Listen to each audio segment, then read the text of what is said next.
Alright, we're on to neutrals. Let's start with Safety Inspector. It's a 1 mana 1/3 rare. Battlecry, shuffle the lowest cost card from your hand to your deck and draw a card. I think this card is a trap. The only practical application I can see this card being good for is if your mulligan is terrible and you have a Safety Inspector and like 2 8-cost cards in your hand. Then you can just put one of your big cards back into your deck and shuffle and draw a potentially smaller, better one that you want. Like, this just ruins your curve. If you have like this, a 2-drop and a 3-drop, you're going to put the 2-drop back in your deck. What are you going to do on turn 2? Hero power? I mean, you could, but that really sucks. Some people said, you know, what if you just put the coin back into your deck? And I'm like, okay, in some matchups maybe, but like, then potentially you're drawing the coin later in the game, and unless you're a class that can specifically benefit from having the coin in your deck, then that's really bad. You don't want to put the coin back in your deck. It can potentially ruin a top deck. So I think Safety Inspector has like no place in the standard and wild formats. It is just a really, really bad card. Next up is Costumed Entertainer. It's a 2 mana 1/2 at common. Battlecry, give a random minion in your hand +2/+2. Like, hand buff is just so bad. Like, this is a 2 mana 1/2 that gives a minion in your hand +2/+2. It's not good. It's not good. Just absolutely not good at all. He's in a Murloc suit. That's true. I think I'm underrating the artwork. Is it really that bad? Hand buff is terrible. What? I don't think it's worth defending hand buff. Like, this is no good. It's just too slow. Like, okay, so you played this on turn 2. You spent your turn 2 playing a 1 mana 1/2. Your opponent played an Imprisoned Felmor. Parade Leader. It's a 2 mana 2/3 at common. After you summon a rush minion, give it +2 attack. I mean, the effect is good, but you have to play this alongside a rush minion. Why not just like clear their minion with in another way? Like, this seems so clunky. Am I wrong? Like, it just doesn't seem good to use at all, right? Like where are you finding the 2 extra mana to use this, right? This is just not great. Like, it makes your rush minion slightly better, and that's cool. Like, this is really good with Restless Mummy, but there's way better synergy you can do with Restless Mummy, and that doesn't see play. Mid-range warrior deck, maybe? Yeah, actually. Like, maybe. Definitely hard on the curve. Like, it is this is a decent stat line. Like, 2 mana 2/3 is not, like, you know, offensive or anything. And you're not going to, like, play a 2 mana 2/3 necessarily without having a rush minion to follow it up, right? Because you want to be using the rush minion proactively as removal. So you want to play this to make your rush minion better? This just seems really awkward to me. This is where things are going to start to get crazy, though, because this set has actually been really difficult to me to evaluate on a power level wise. Like, Scholarmance, I feel like I was pretty on the ball except for, like, Guardian Animals. But, like, for everything else, I was mostly okay. This set has, like, been racking my brain. Like, I've really had trouble. I think maybe in that mid-range rush warrior deck, because you are running a lot of rush minions, sure. But I mean, that deck cares more about ETC combos than making your base rush minion attack better. Next is Prize Vendor. It's a 2 mana 2/3 Murloc at common. Battlecry, both players draw a card. Oi, oi, oi. Okay, Cold Light Oracle's little brother. Cold Light Oracle saw play. If decks need card draw, they'll use this, right? I think the only, like, this is bad in Priest, of course. Like, even though Priests really want draw, I feel like this is not that good because it's a 2 mana 2/3. This is really nice, though. Like, I like Cold Light Oracle. And they've basically made it slightly, it exists. I guess the thing that made Cold Light Oracle so good, though, was it did draw 2 cards, right? But this is cheaper, so you're going to get the benefit of drawing the card before your opponent does. It's good in like Murloc Paladin and Murloc Shaman because it is a Murloc, and both of those decks kind of wanted card draw. So there you go. That's like something.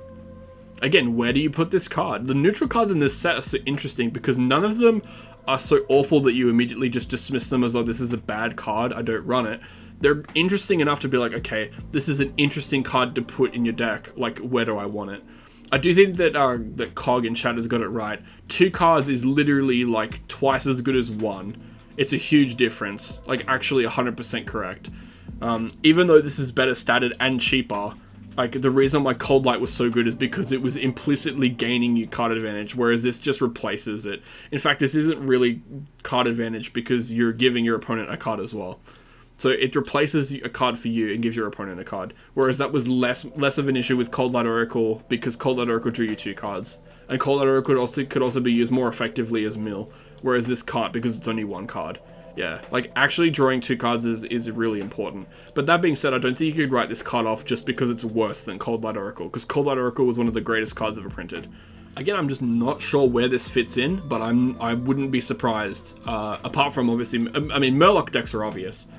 But I wouldn't be surprised to see this card show up, even if I can't immediately put a place for it right now.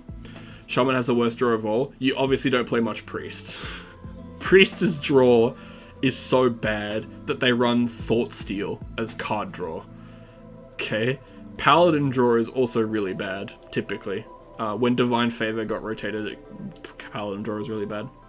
Shaman has Manatide Totem and Farsight, which is like a lot more than some other classes can say. It's a lot better than Hunter. Hunter has nothing. Hunter has less than Priest. Rock Rager is a 2-mana elemental at common. It's a 5/1 with Taunt. What do you want me to say about this? It's a Rager. It's a meme. It's trash. Complete trash. Showstopper is a 2-mana 3/2 at common. Death Rattle, silence all minions. Nothing to sneeze at here. Silencing all minions is good, right? Like Mass Dispel has seen play. Notably worse if you want the benefit of silences, because Dalaran Librarian has a better defensive stat line and is the same mana cost. So you're essentially using this as like a delayed silence effect for your, like a delayed wide silence effect for your opponent. And I think the reason this is just slow, and I think that's what keeps this from going over the edge. It is interesting, right? Like, this is design space we haven't seen before. Like, a Death Rattle to silence all minions is just not something we've seen. But I think you're right. Just play Owl, right? It's the same mana cost. You don't really need to be silencing like a wide board often. And even if you are, you're not getting this effect off right away, like ever. Like, it's too many hoops to like just run Mass Dispel and in Priest if you want wide silence, or just run Owl. And spoiler, Owl has not seen play for a while. Wriggling Horror is a 2-mana 2/1 at common with a battle cry to give adjacent minions +1/+1. So this is a lot like the prize vendor Murloc we just saw, in the same sort of like, it's half the effect of another card. This is almost a Fungalmancer, right? Fungalmancer was a 5-mana 2/2 that gave adjacent minions +2/+2. This is a 2-mana 2/1 that gives adjacent minions +1/+1. So it's 3 mana less for 1 less health and half of the buff, which is kind of big. It does give me Mushroom Power flashbacks for sure, but it is like a lot less potent, but it is cheaper. Someone said that this is just worse than Direwolf Alpha, which I think is a little disingenuous, because this is like also buffing health as well to make trades potentially better. But Fungalmancer's +2/+2 was potent.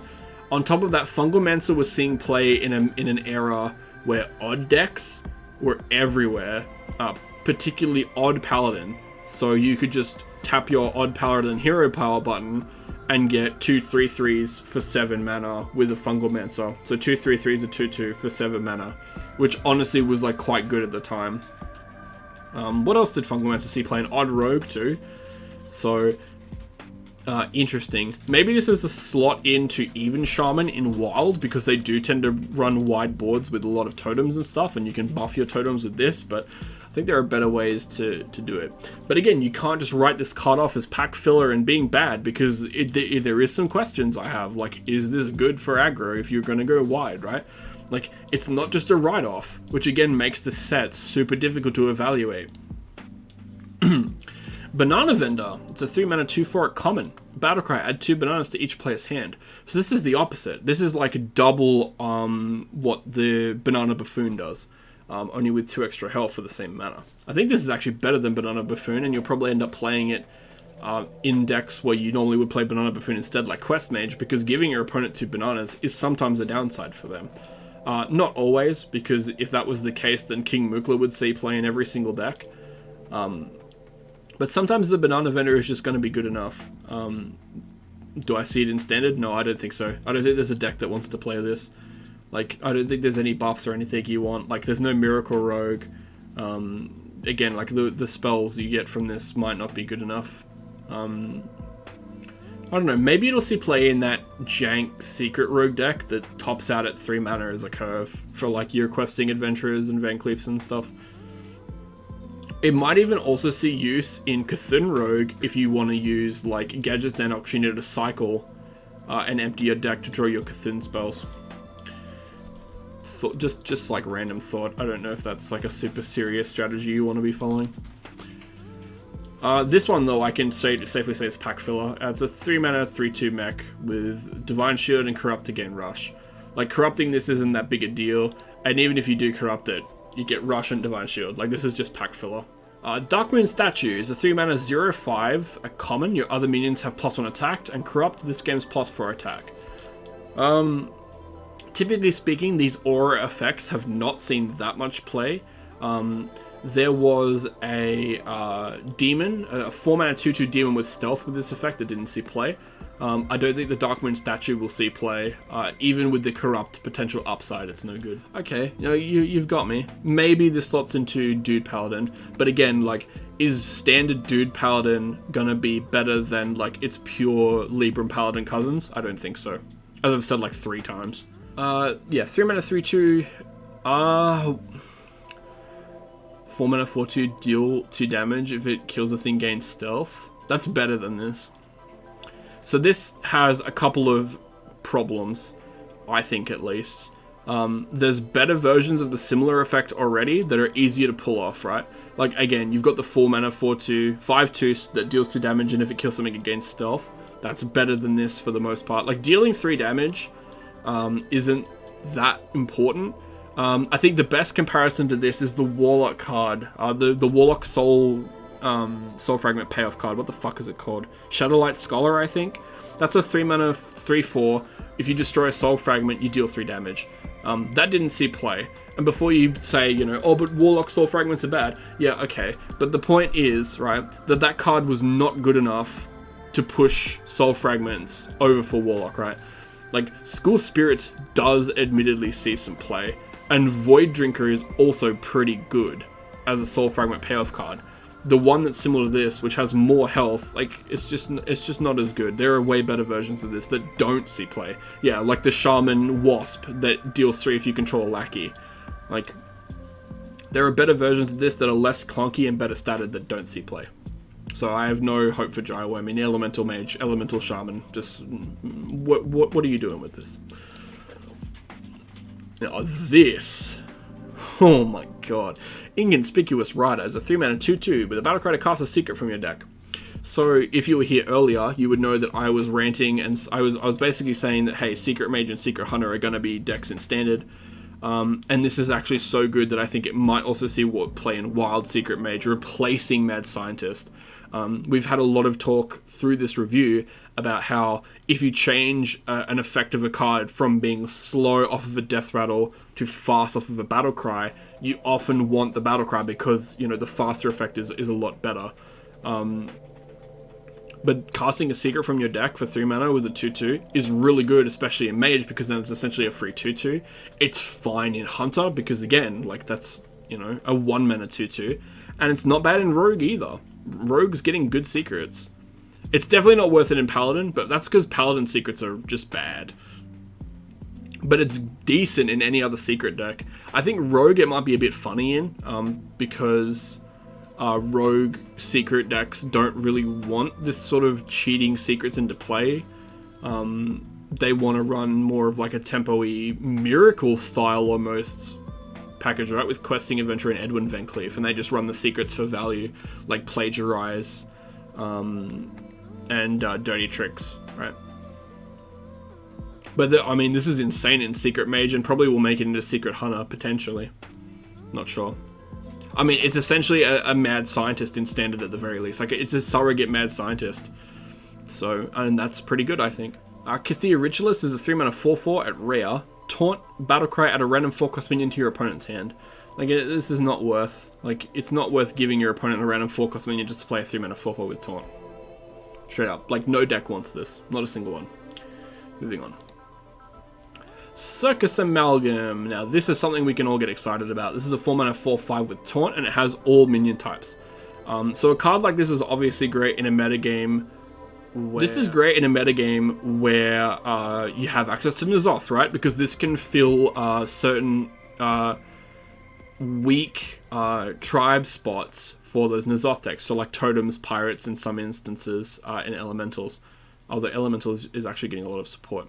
How highly do you value Taunt? Well, considering that you're probably playing this alongside your N'Zoth, like, this is really good. I mean, we already have 4-mana 4/5 Taunts in the format that don't see play, but this does have the upside of having all tribe synergies and being good with N'Zoth. So I think that because it does have Taunt, it pushes it over the edge. If this didn't have Taunt, it would be no good. Because you don't just want a vanilla 4-mana 4/5 for your N'Zoth. You do want some ways to impact the board when you play it. Next up is Circus Medic. It's a 4-mana common minion. It's a 3/4 with a battle cry to restore 4 health, and the Corruptors deal 4 damage instead. I want this minion to be good, but I actually don't think it is, even though it's versatile. Like, restoring 4 health is pretty good, and dealing 4 damage is pretty good, because it can kill minions, right? It's a decent tempo. And it is flexible, but where do you run this? It can be in, like, Battlecry Shaman, right? As a way to deal 4 damage with the hero power. That can deal 8 damage for 4 mana, or for 6 mana, that's not bad. But I mean, Cumulator Maximus wasn't really seeing play. You can't control its effects. Yeah, you can. It would be targeted like anything else. And you can choose whether to corrupt this or not, right? Like, you can, if you don't want to corrupt it, just play it to restore the 4 health. And if you don't mind corrupting it, you can corrupt it. It's fine. It's flexible, it's versatile, it's just where do you put it? Do you put it in, like, Zoo? Or do you put it in aggro?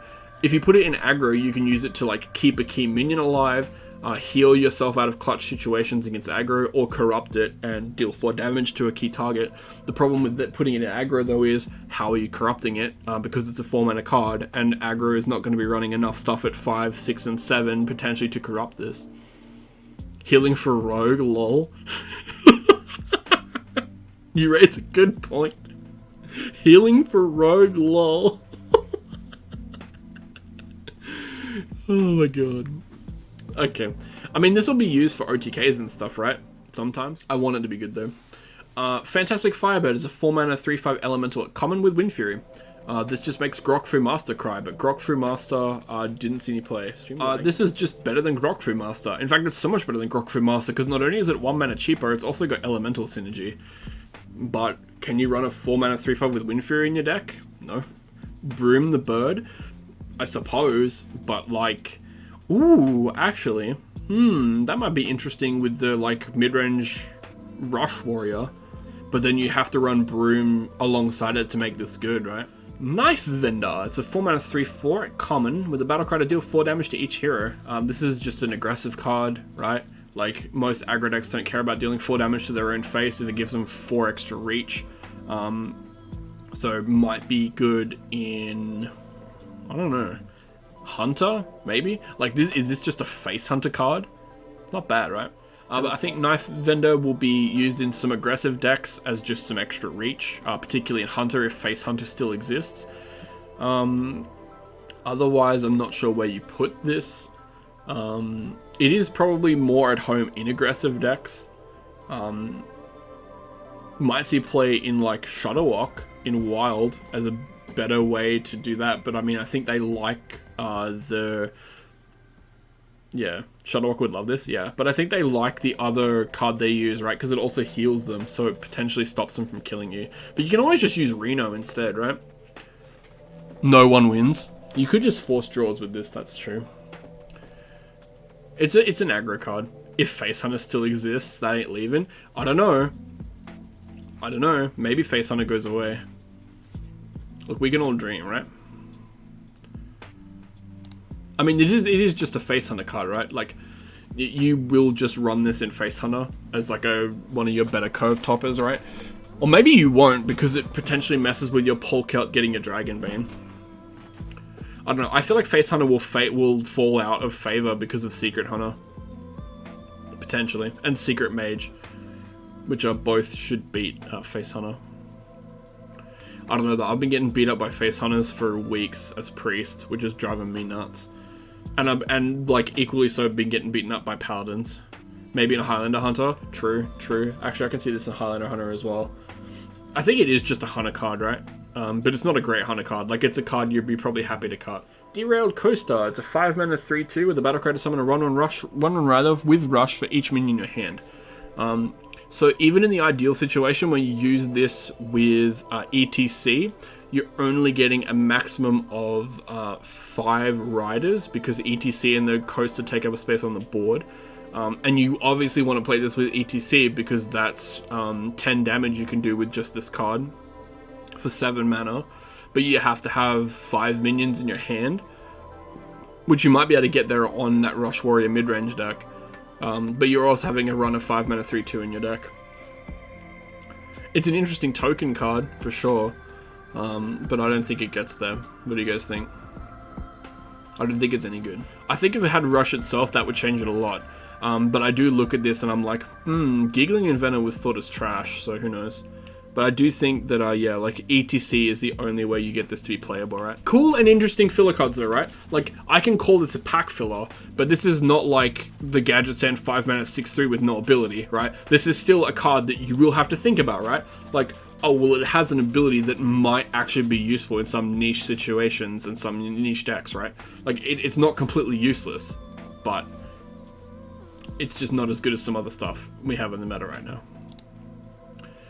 Next up is Carnival Clown. It's a 9-mana 4/4 epic with Taunt. Battlecry summon 2 copies of this, and if you corrupt this card, fill your board with copies. We can essentially just ignore the corrupt on this card because it is almost impossible to corrupt this, except with like Survival of the Fittest, but I don't think that's a deck ever. That being said, this isn't too bad, like just by itself. It's a 9-mana 12/12 with Taunt. Notably though, this is a corrupt card with anti-synergy with Yasharaj. Buff survival because of this. I don't think so. This is a 9-mana card. Like, I mean, obviously hand buff is the best when you give it to a minion that will make copies of itself. Like, that's self-evident. But you're still running hand buff, and hand buff is really weak. N'Zoth hand buff Highlander Warrior wants this.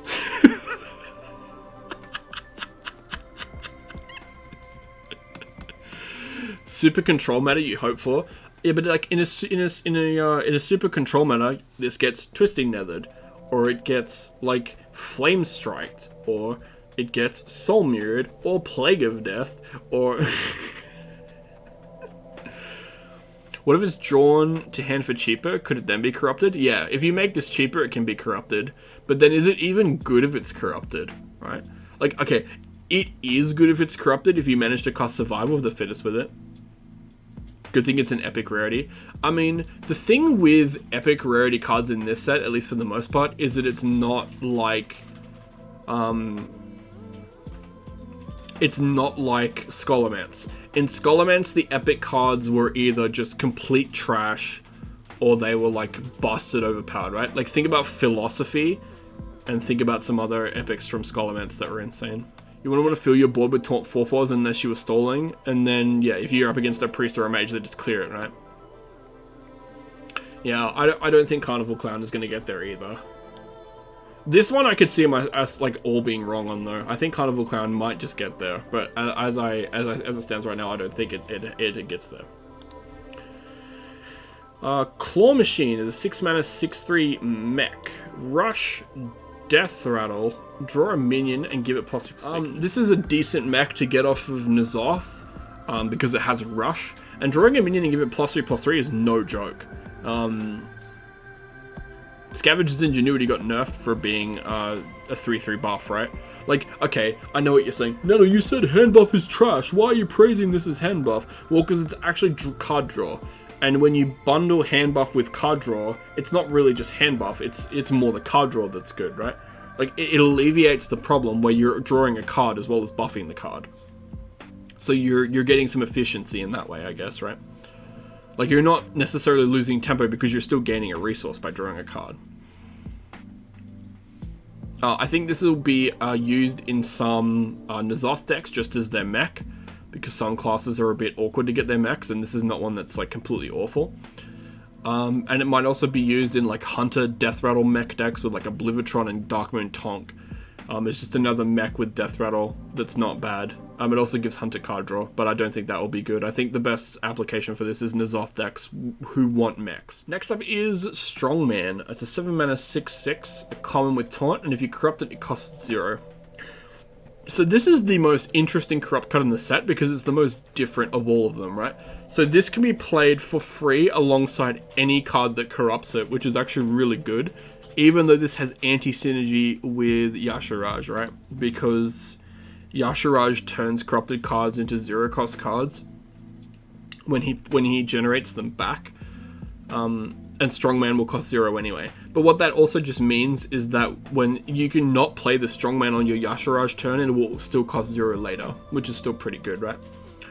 Like this is good in like this is good in like druids running big spells. This is good in priests who run big spells. Probably we'll see play in that Warlock Corrupt control deck because this can corrupt Ticketus if it's not corrupted itself. But if you're playing this, you're probably running big things to corrupt stuff, right? So you probably run Twisting Nether. You probably use a couple of other big cards in Warlock. Does Warlock have other big cards, or is Twisting Nether usually their top curve? I actually don't remember. Doesn't matter. I think Strongman is actually decent for control decks. Okay, this one I'm not going to spend much time on. It's a meme card. It's a 5 mana 6/7 with a 50% chance to attack the correct enemy at common. Optimistic Ogre. It's an ogre, so it's a meme. I'm not spending any more time on this. Like, we all know that this is a complete meme. Horrendous Growth is a 2 mana 2/2 epic with corrupt, gain +1/+1, and can be corrupted endlessly. I wish I knew whether or not Horrendous Growth, when it's continually corrupted, would count as separate corrupt cards for Yasharaj, or if it will go back to your hand as like will it go back to your hand as a 3/3, or will it go back to your hand as the biggest version you corrupted it? I imagine it will go as the biggest version because the way corrupt works is that it changes the card, right? So this will change from a 2 mana 2/2 to a 2 mana 2/3/3 to a 4/4 5/5 6/6, etc, etc. I thought this was actually bad, but maybe this isn't bad because priests can discount this, and if you're making a fairly big minion that you can summon for like 2 mana or less, that you can also get back with Yasharaj with other like Strongman and other like good corrupt effects on your Yasharaj turn, isn't that actually kind of good? I think everyone is underrating Horrendous Growth, myself included, because I thought this was pretty bad, but I'm actually thinking it's really good right now. Like, thinking about it, is this actually okay? For Yasharaj decks, at least? But then again, this is just stats. And I mean, it's been a long time since just stats was good in Hearthstone, unless it was like, you know, playing giants really early in the game. Maybe we'll have to try this one and see. I think that'll be how I do it. I think I'll just try this card and see. Darkmoon Rabbit. This is a meme. It's a 10 mana 1/1 beast at epic with rush and poisonous, and it also damages the minions next to him it attacks. Let's call a spade here. Realistically, this can kill 3 minions at best. As we've said many a time, hand buffing sucks. Hand buffing this is good, but hand buffing sucks. And you don't want to hand buff this necessarily because if you're anything, you just want to give it more health so it can kill more things. But like, killing at best 3 minions for 10 mana with a minion is terrible. Like, even in Druid, who does not have hard removal, there are just way better ways to go about this than running this absolute piece of garbage. I have no faith in Darkmoon Rabbit. Okay, now we're getting spicy. Cthulhu the Shattered is a 10 mana 6/6 legendary minion. Start of game, break into pieces, and the battle cries deal 30 damage randomly split among all enemies. So the pieces are, as I'm going to get up, you have the Eye of Cthulhu. I'm going to move the tentacle real quick. Oh no, don't cover the card, that's bad. You have the Eye of Cthulhu, Deal 7 damage randomly split among all enemies, which is just like better than Avenging Wrath. You've got the Heart of Cthulhu, which is slightly worse than Hellfire. That's okay. Body of Cthulhu, summon a 6/6 Cthulhu's Body with Taunt. Oh, you can't see it because my fat head's in the way. Whatever. Body of Cthulhu, 5-mana 6/6 with Taunt is actually really good. Not something we've seen printed before, but I think something that is actually playable in some decks. And more of Cthulhu is just Assassinate. What do I think about Cthulhu the Shattered? I think that Priest, that Quest Druid, and some other control decks can just run this card in their deck without any real need to rush this out. I think the 4 cards of Cthulhu are actually good enough in some control decks to just be used as the 4 cards they are, right? Like a shitty Hellfire, like Assassinate, and a 5-mana 6/6 with Taunt are all cards that Druid would want to use, for example, right? Because they don't really have great options for those things, especially the Assassinate, right? Like giving Druid Assassinate is actually kind of good because they desperately want hard removal, especially if they're running like Quest Druid with the Cthulhu finisher. What piece of Cthulhu is the best in your opinion? The Body by far. The Cthulhu's Body is the best, like from an actual rate. In terms of gameplay, I think that like it depends on where you're putting Cthulhu. This card will make Priest games straight up better because instead of just playing Priest, both of them going to fatigue and just being slow, it'll just end up being a matchup where Cthulhu is just going to be there to potentially win you the game. Big Druid do be looking okay, I agree. Embiggen Druid also be looking okay. Warrior be cheering out armoring 30 damage? I don't think so. No way. No. I think that Cthulhu looks bad, but I actually think that there are ways to make Cthulhu actually really good in control decks because, like, okay. I think if you do a specific combo deck with Cthulhu, you don't want to just play the Cthulhu and hope you win, right? Like, if you're playing Cthulhu just as a pure combo deck where you just want to draw the piece of Cthulhu and play Cthulhu, I think you're doing it wrong. Unless you're in Rogue, because in Rogue you can Shadow Step the Cthulhu and play it again, and then you can play Tenzu and play the Cthulhu again, right? That's what you want to be doing with the pure Cthulhu combo deck.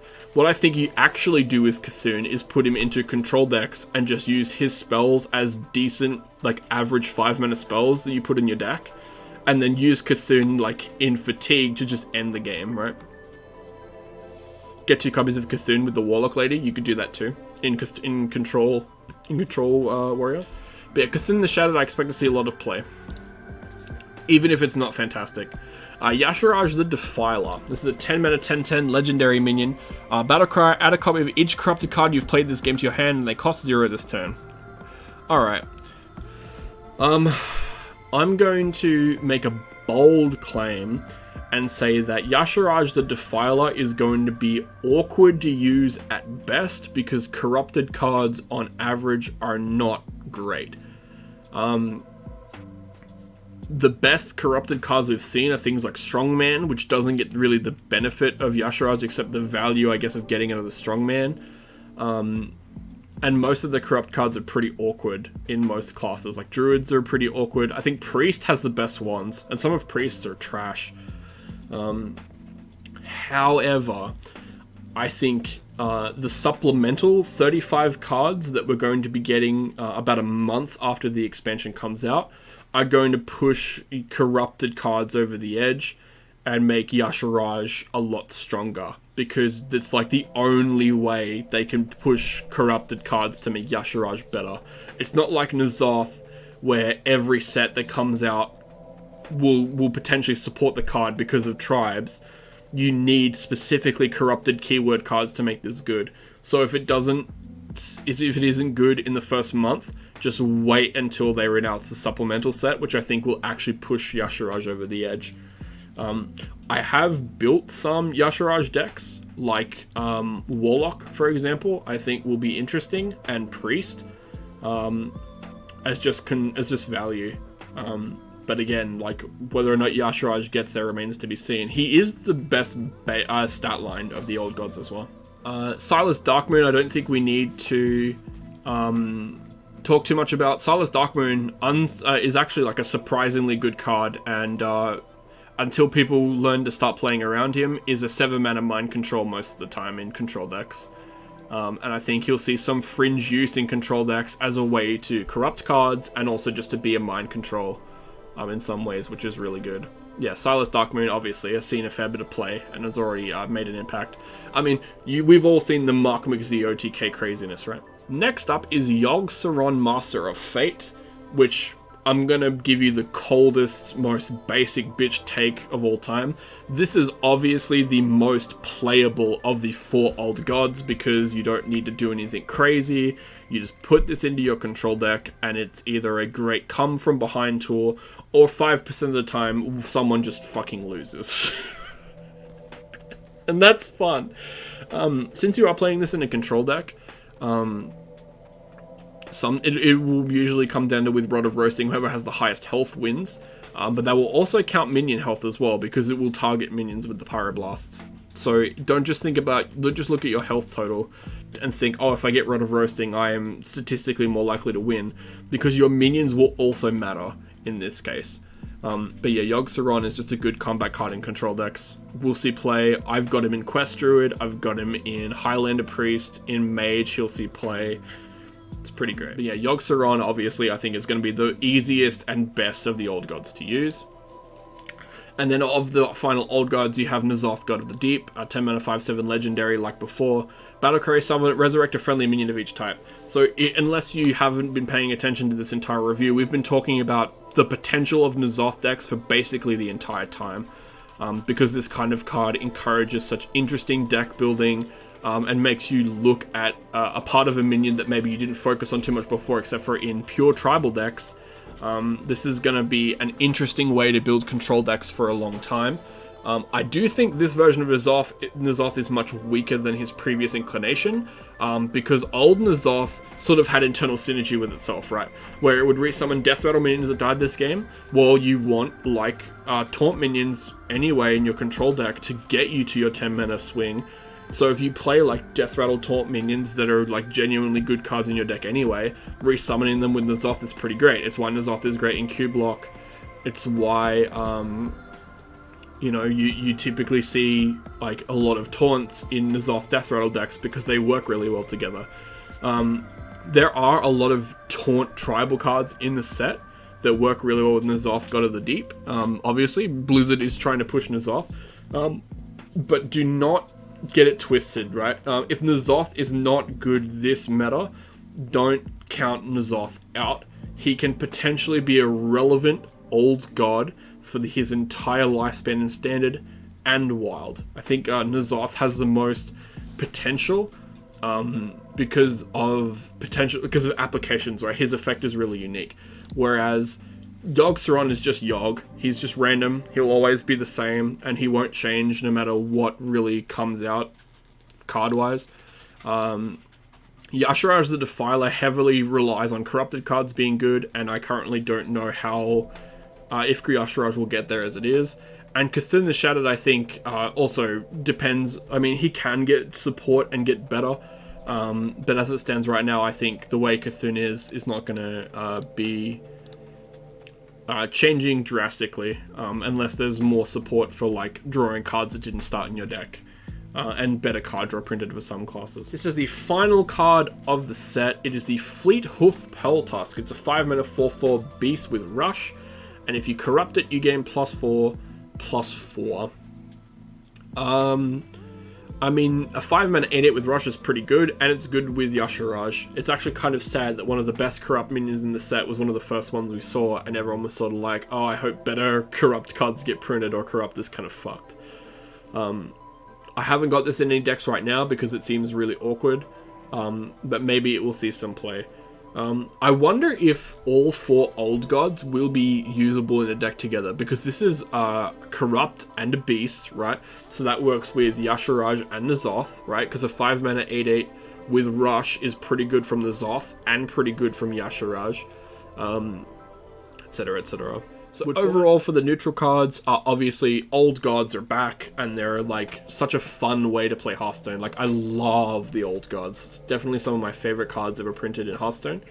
At least the original ones. I have 2 of them in golden, and I can imagine I will probably, if I can, get all 4 of the new ones in golden during this extended cycle.